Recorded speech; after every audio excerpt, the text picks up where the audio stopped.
Good evening, church. And parang marami tayo ngayon, ha? Amen, hallelujah. Ako natutuwa ako every Wednesday kasi although the same faces, I see consistency sa atin lahat dito. And mas masaya ngayon kasi may mga bagong mukha tayo na mga kasama ngayon. So, praise the Lord. And I believe lahat ng effort natin sa gabing ito ay hindi sayang. Everything is recorded sa ating Panginoon. So, tonight, before we start, I'd like to request everyone to please stand up and be in a word of prayer. Yes, Lord. Hallelujah, Father God. Once again tonight, Panginoon, tinipon niyo po kami sa bahay-sambahang ito, Panginoon, upang muli pong makarinig ng iyong salita, Panginoon.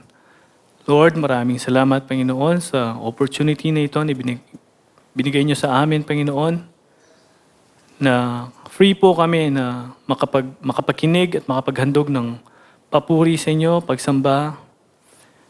Maraming salamat, Panginoon, sa lahat ng may nag-effort, Panginoon, na dumating sa gabing ito. Lord, I pray, Panginoon, na punuin niyo ang bawat isa, Panginoon, ng kanilang desire na makatanggap ng wisdom and strength sa pamamagitan ng inyong salita, Panginoon. Lord, kayo nang manguna sa gabing ito, Lord, I pray, Panginoon, na gawin niyo po akong vessel, Panginoon. Gawin niyo po akong worthy na maghandog sa inyo, Lord, maghandog sa inyong mga anak ng inyong salita, Panginoon. Nawa itong mensahe sa gabing ito ay kapulutan ng aral, paalala, at magamit namin sa pang-araw-araw naming buhay bilang isang Kristiyano, Panginoon. Muli, Lord, we ask for your forgiveness, for your strength, Panginoon, and may you be alone, be glorified sa gabing ito, Lord. Sa inyo po lahat ng papuri, pasasalamat at pagsamba sa pangalan niyo na si Jesus. Amen, Lord. You may all be seated. Hallelujah. So kanina bago ako pumunta dito, nung nag-praise and worship tayo, may bumubulong sa akin . Parang alam niyo yun, yung distraction. But I prayed, Lord, kayo nang manguna. I prepared something sa gabing ito. I think familiar kayo, pero I hope na may kapulutan kayong bagong aral or magamit natin sa ating pang-araw-araw na buhay. So, yung topic natin na ngayon is actually it's a familiar message, no? Parang narinig ko na to kay pastor before at sa ibang brothers. I'm not sure kung sino, pero familiar, kasi to it's a common message. These are the Beatitudes. I believe familiar almost kayo lahat dito sa Beatitudes. Nung nag-iisip ako ng message, sabi ko, ano kaya yung message na isi-share ko sa Wednesday? Kasi sinabihan ako ni Tito Rene. Tapos, hanggang sa nag-iisip, may mga options ako, pero sabi ko, bakit ito yung palaging palaging ito yung nare-remind sa akin na ito na lang. So, I did my research and nag-pray ako sa Panginoon kung ito talaga yon. So, tonight, I'd like to share, nawa kung bago man ito sa inyo or kung familiar na kayo dito, nawa ay may karagdagan kayong makuha, at least man sa gabing ito. So, the Beatitudes, ito yung sa Matthew 5, verse 3 to 12. So, ito yung mga attitudes or yung mga dun sa word na Beatitudes. Pag sinabing Beatitudes, it talks about attitude na kailangan natin. Parang ganun eh. Sa verse 3, Matthew 5, verse 3, sabi niya dito, "Blessed are the poor in spirit, for theirs is the kingdom of heaven." Pag sinabing poor in spirit, it simply means spiritually full. It's spiritually poor. Sa ating mga anak ng Diyos, we always start with accepting na wala tayo. We are not worthy ng anumang grace. We are not worthy na tawaging anak ng Panginoon kasi makasalanan tayo eh. Diba? So, being poor in spirit is to recognize that we are spiritually broke in front of God. So, a person who is poor in spirit understands that we understand that we are sinners and we need God's grace. Hindi yung kaya ko to. Kaya ko. Palaging gano'n, di ba? It means na meron tayong attachment sa Panginoon at yung attachment na yon is hindi dapat mawala. They cannot earn salvation through their good works. Nire-recognize natin sa sarili natin na through our own works, hindi natin kaya, tayo lang, na hindi natin kailangang iligtas ang sarili natin. So, and they're completely dependent sa Panginoon, and we need a new life.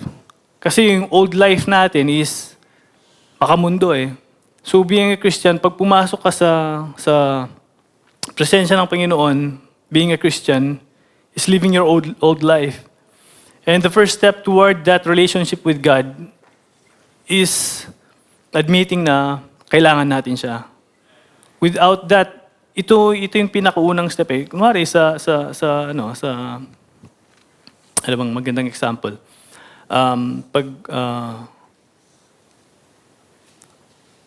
Actually, ito na yun eh. Ito na yung example na yun eh. Kasi minsan sabihin natin sa sarili natin, madalas actually, lalo na nung hindi pa tayo na born again, ganyan. We do our works or gawin natin yung sarili nating desisyon, tayo lang. Pero since papasok tayo sa ating Panginoon, kumbaga sa presensya ng Panginoon, He requires something in us. He requires us na maging humble at kailangan nating ipakita, iparamdam at isuko ang lahat bago nating sabihin, bago siya, ayun sabi nga ng verse, "Blessed are the poor in spirit, for there is the kingdom of heaven." Bago natin makuha yung kingdom of heaven na sinasabi dito ni Jesus Christ. Yung kingdom of heaven na ito is actually sa akin, this is yung yung the life after yung death natin. Yung pinakaasam-asam natin na heaven. So, when Jesus said this verse, ang ibig niya sabihin dito, true spiritual blessing begins when we acknowledge that we cannot save ourselves. And we place our complete trust in God and grace through Christ. So, moving on to the next verse. "Blessed are those who mourn, for they shall be comforted." Kung titingnan natin yung verse na to, parang parang contradicting eh. Sabi kasi, mourn. Ang ibig sabihin ng mourn is magluksa, di ba? Which means sadness or grief. Pero sabi niya dito, blessed. Ang ibig sabihin ng blessed is to be happy, to be joyful. Pero sabi niya, happy for those who mourn. Parang ganun siya, di ba? Contradicting yung words niya. Pero kung titingnan natin yung, we think of it deeper, hindi siya for first reading lang eh. Hindi lang basta binasa mo siya kasi pag binasa mo siyang one time, parang na siya eh, contradicting. Pero pag binasa natin siya, ito actually is yung ano, yung hindi lang sa kalungkutan sa loss of life sa mga may kamag-anak, ganon, or namatayan, ganon. Although, yun yung usual kasi natin pag sinabing mourn or grief is, ganon siya, di ba? Pero this mourning, it actually means grieving our own failures before God. It speaks about us. Hindi yung, since yung mga kasalanan natin, yung mga failures natin sa Panginoon, yun yung pagluluksa natin dahil hindi nga tayo worthy. And then, you feel the pain of living in a fallen world. We know we are living in a fallen world. And yung temptation sa labas, pag lumabas ka pa lang sa church, ang lakas, di ba? Yung morning dito is yung pinagluluksa mo yung naging fallen nature na nung ating mundo. And then we weep over yung marami, yung injustices, yung corruption, ano yung mga nangyayari sa paligid natin na negative sa mundo natin. So, every one of us will experience heartbreak at some point in our lives.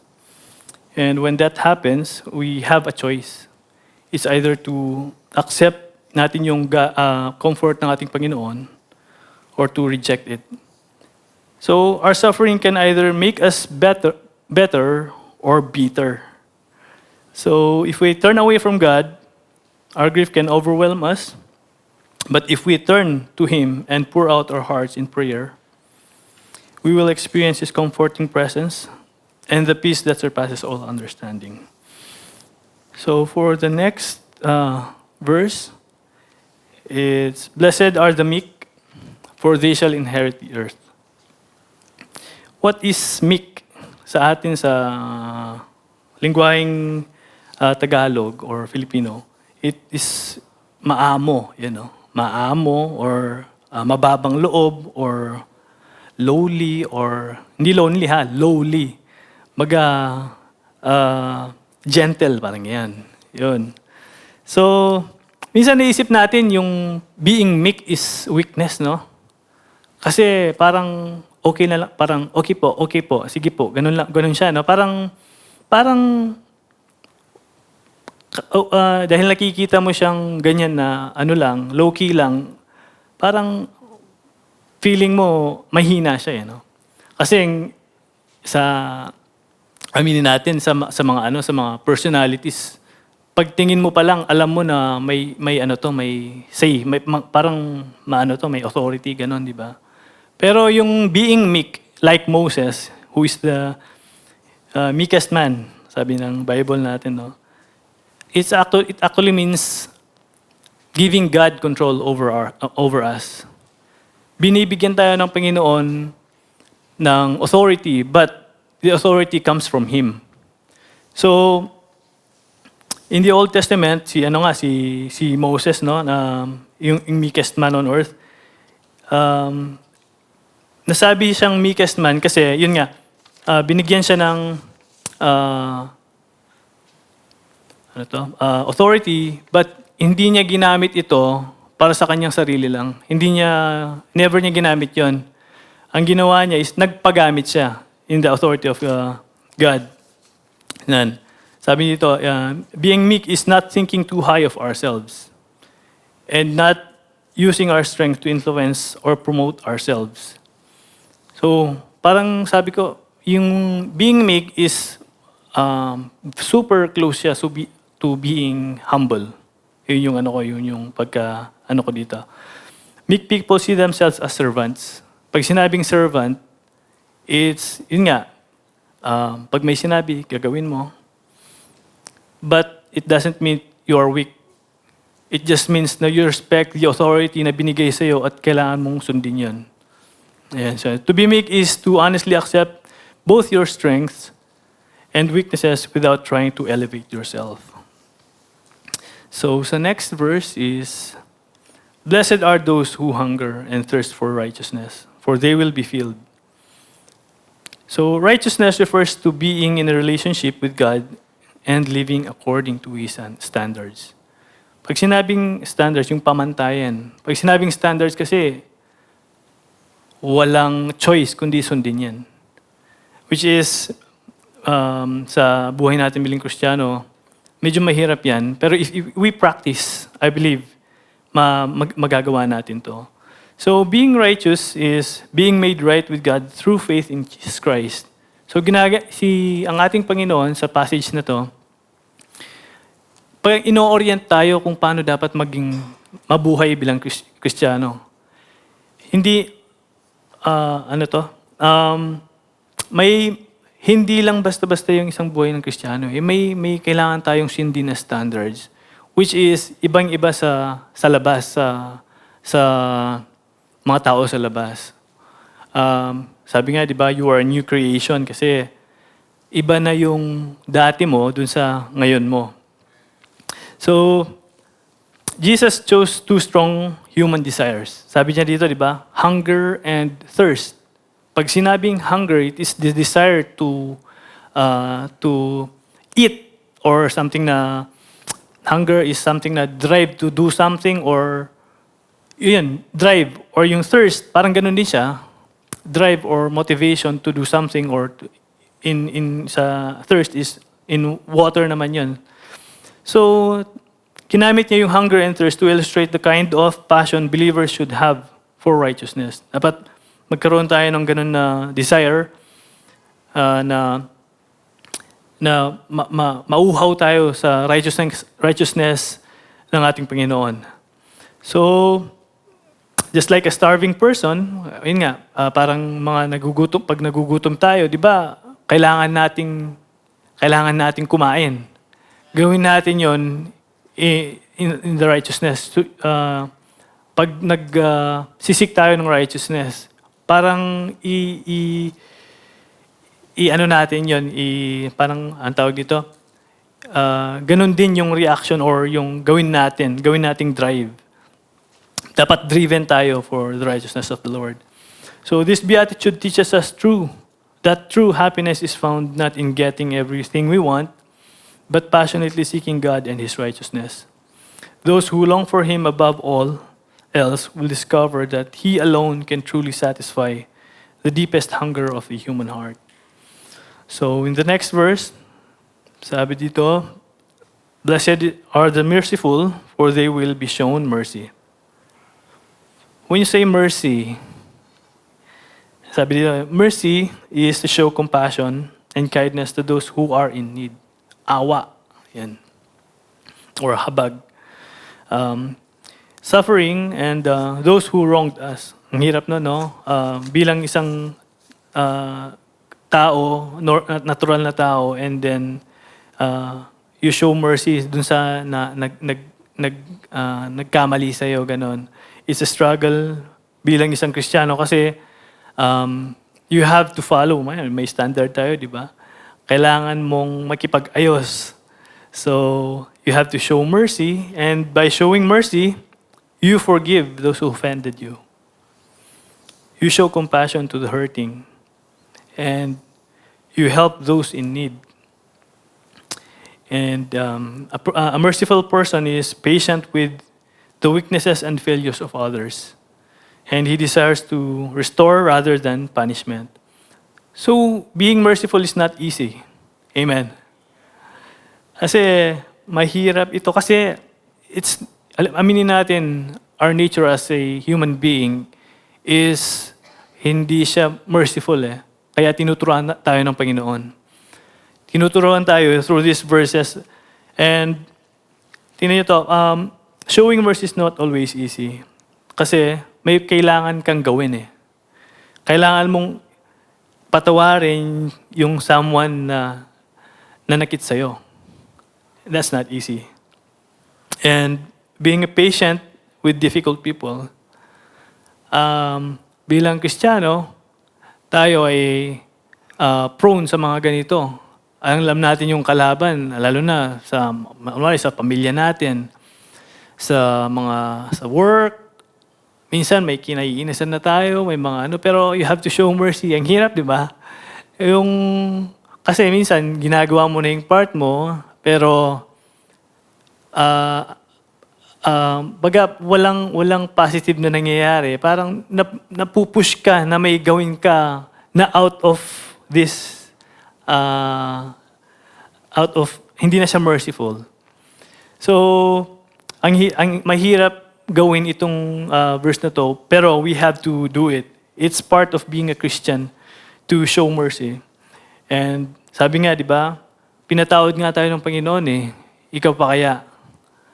Hindi ka magpapatawad. That's true. Minsan ano tayo eh, we are blinded sa sobrang siguro muhi or galit na hindi na minsan nakakalimutan natin yung ating Panginoon, yung habag at yung mercy niya sa atin eh. So, to those who have been transformed by God's mercy, willingly extend that the same mercy to others. Since na-experience natin yung mercy, why don't we do it to our brethren? Do you believe na kayo ay kinahabagan ng ating Panginoon? Amen, di ba? Although mahirap gawin minsan, pero nothing is nothing is difficult pag nilalapit natin sa Panginoon. Amen. Doon nga aminin natin doon sa first na beatitude, yung sinabi niya sabi niya, aminin mo na wala ka. Admit to yourself na kailangan mo ang Panginoon. So that's the first step. So for the next verse, blessed are the pure in heart, for they will see God. Sabi, dalawang word to pure and see God. So a pure heart is one that is clean, sincere, and wholly devoted to God. And it's not merely an outward religious behavior, but also yung inward holiness natin. So dito, pag sinabing pure, talagang pure or walang bahid, walang blemish, ganun. Ibig sabihin nito is loving God with an undivided heart. And pag sinabing undivided heart, is wholeheartedly natin ginagawa yung mga pinapagawa sa atin ng Panginoon. And seeking to please God rather than impress people. Minsan kasi, lalo sa buhay natin, sa age na ito, minsan, nagpapakita ka na lang, magpapa-impress, kunwari, there might be cases na sa church, papasok ka, and then you just, para lang mapansin ka or hindi kayong, minsan, example lang na, may nakikita ko kasi ako sa ibang churches, yung they come to church and then they play, pero yung makikita mo yung nilang is magpa-impress, gano'n, which is hindi dapat gano'n Pag pupunta ka dito, lalo na kung servant ka ng Panginoon, you have to have that pure heart and desire na talagang yung goal mo as a musician or as is magpasakop sa Diyos at i-offer yung anong nasa iyo at hindi yung magpa-impress sa tao. So sabi niya dito, for they will see God, di ba? What does it mean to see God? To see God means knowing He is here. To feel His presence. And as we walk with Him, do you believe na mafe-feel natin yung galaw niya? Pag may mga instances sa ating mga buhay.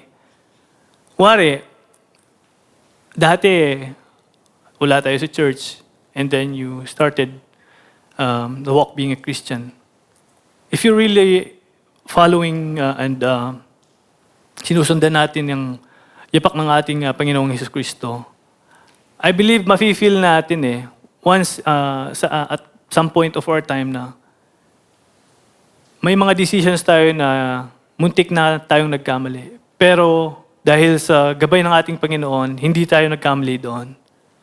May mga times na nagkamali tayo, pero it's the will of the Lord. Pero, yun nga, pag kasi you're with Christ na, nasa Panginoon na tayo, binibigyan na tayo ng kumbaga, familiarity. Alam mo na, parang nararamdaman mo na, ay, hindi ito yung gusto ng Panginoon.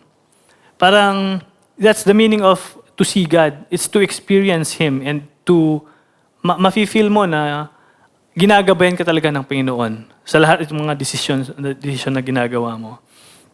So, and also recognizing His work. Alam mo na siya yung gumawa. Minsan may mga instances na mafe-feel natin na, kumari, wala kang pamasahe, gano'n. Tapos bigla, may nakasalubong kang kakilala. Nahiraman mo siya, naiwan mo yung wallet mo eh. Parang gano'n, yung blessing in disguise na, Lord, thank you. It's you. Gano'n. May maraming instances for sure sa ating buhay Kristiyano na gano'n. So, and sa verse na to, ang nakita ko dito is God is the one who makes our hearts pure by the sacrifice of His Son and through His sanctifying works in our lives. Sa verse 9, blessed are the peacemakers, for they will be called children of God. Peacemakers. So, a big word, no? It's a peacemaker. Pag sinabing peacemaker is yung agad na pumapasok sa isip natin is yung mga pag may nag-away, pagbabatiin. So, peacemaking is more than avoiding conflict. It is actively working to restore broken relationships and bring people into harmony with God and with one another. A peacemaker is not someone who simply keeps the peace by avoiding problems. Rather, a peacemaker courageously addresses conflict with wisdom, truth, humility, and love. So yung peacemaker in the biblical sense seeks reconciliation instead of division. Pag sinabing reconciliation is yung hindi ko alam sa Tagalog eh. Parang pagkakaayos, yun. Instead of division.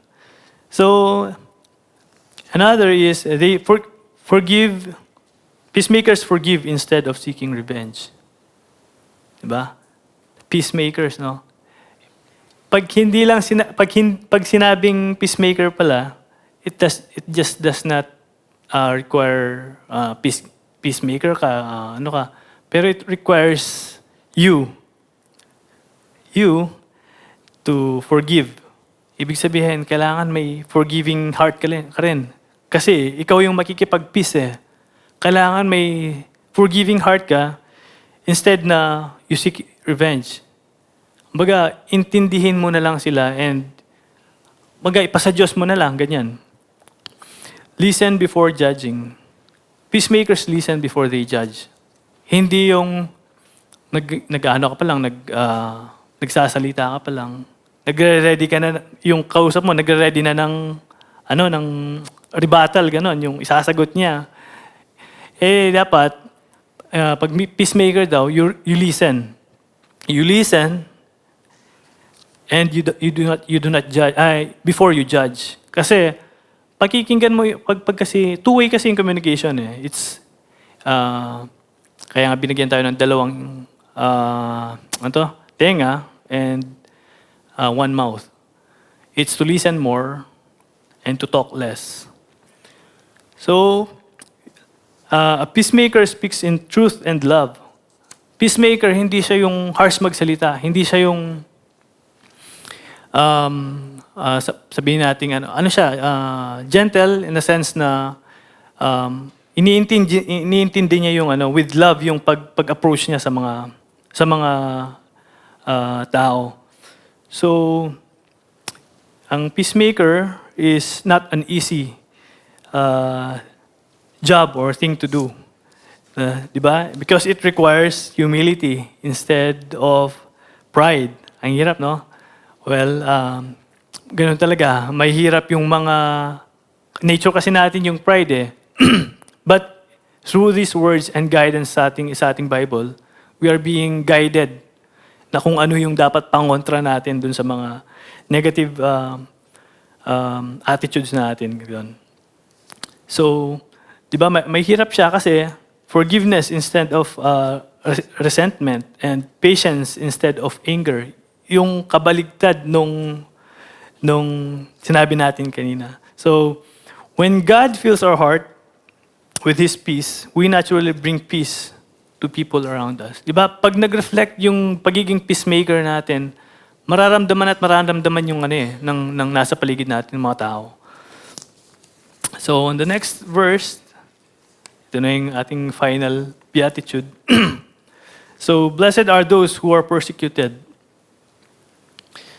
because of righteousness, for theirs is the kingdom of heaven. Blessed are you when people insult you, persecute you, and falsely say all kinds of evil against you because of me. Rejoice and be glad, because great is your reward in heaven. For in the same way, they persecuted the prophets who were before you. So, being persecuted ito yung kung babasahin natin, ito yung pinakamahaba, no? Kung papasin niyo, mahaba siya kasi kailangan talaga natin ng preparation for this. Kasi for sure, we will be persecuted. It's just a matter of kailan. So, persecution is the result of living a righteous life. Do you believe na when you're doing good and may maganda kang may maayos yung buhay mo? Do you believe na at some point in time darating yung persecution? Kasi persecution, it comes in many forms eh. It's either pagsubok sa buhay, a relationship sa pamilya, sa work, sa career, sickness, gano'n. Yun yung mga persecution sa ating mga buhay. And itong, pag sinabing persecution, it is a given na sa ating buhay Kristiyano. Kasi, yun nga, dito sa verses na binasa natin, we are being prepared na mapo-persecute talaga tayo. So, I think ito yung although, hindi naman sabing pinakamahirap, although may part talaga na mahirap gawin, pero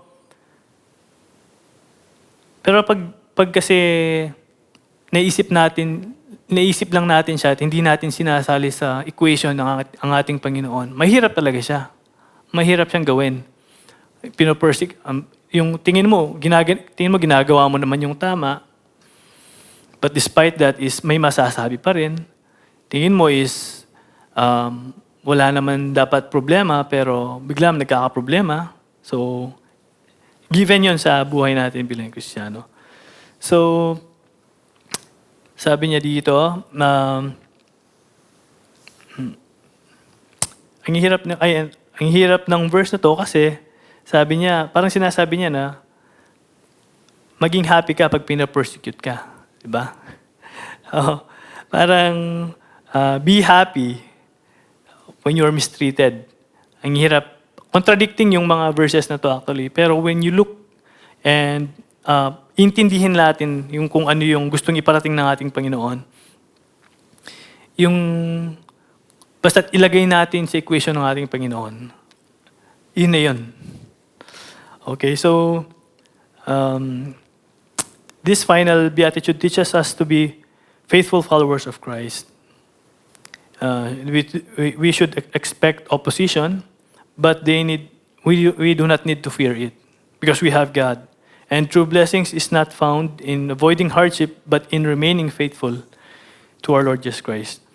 So, at first, di ba, so yun na yung mga beatitudes natin. No? So, at first glance, pag tinitingnan natin yung sequence ng beatitudes natin, is parang lang siya, random. Pero pag binasa ulit natin sila, in sequence, it begins with being poor in spirit. Begins with humility, admitting God that we need Him. Followed by comes grieving, repentance, And then meekness follows. Susunod tayo sa will ng ating Panginoon. We're submitting our desires to God instead of demanding our own ways. And then hunger or craving for righteousness. Pag kasi once na nakita mo yung pattern na ito, like hunger and then craving righteousness, tuloy-tuloy na yan hanggang sa hunger gives birth to mercy. Since you are righteous, since you seek righteousness, you become merciful. And being merciful opens door for purity and the heart that longs not just to be right, but to be a real Christian. From purity comes peacemaking. Because when God brings peace within, we start bringing peace around. And then, when all of this is reflected and shown in your life, comes persecution. Kung titingnan natin, it's like a ladder, step by step. Nag-level up tayo, and then comes persecution. So, being a Christian, we have to understand that may kailangan tayong gawin. May kailangan tayong steps na sundin. At may expect tayo. Expect natin na may persecution, na may kailangan tayong changes sa ating mga buhay. And this Beatitudes is like a, what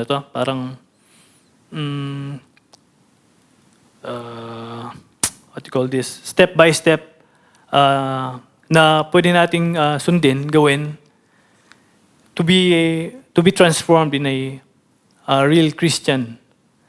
So as we end, the Beatitudes describes the characteristics of a life transformed by God, by His grace. Jesus gave us path that begins with humility and ends with glory.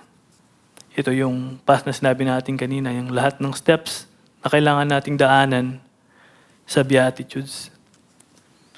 It starts with surrender and leads to the purpose of leading to God. So, with that, I hope and pray na may napulot kayo sa gabing ito. And nawa may pamuhay natin, although it's hard, I believe, being a Christian. But through God, I believe, hindi mahirap. At mafe-feel natin to pag we just surrender everything sa Kanya. So with that, I hope you were blessed and all glory to God. Thank you.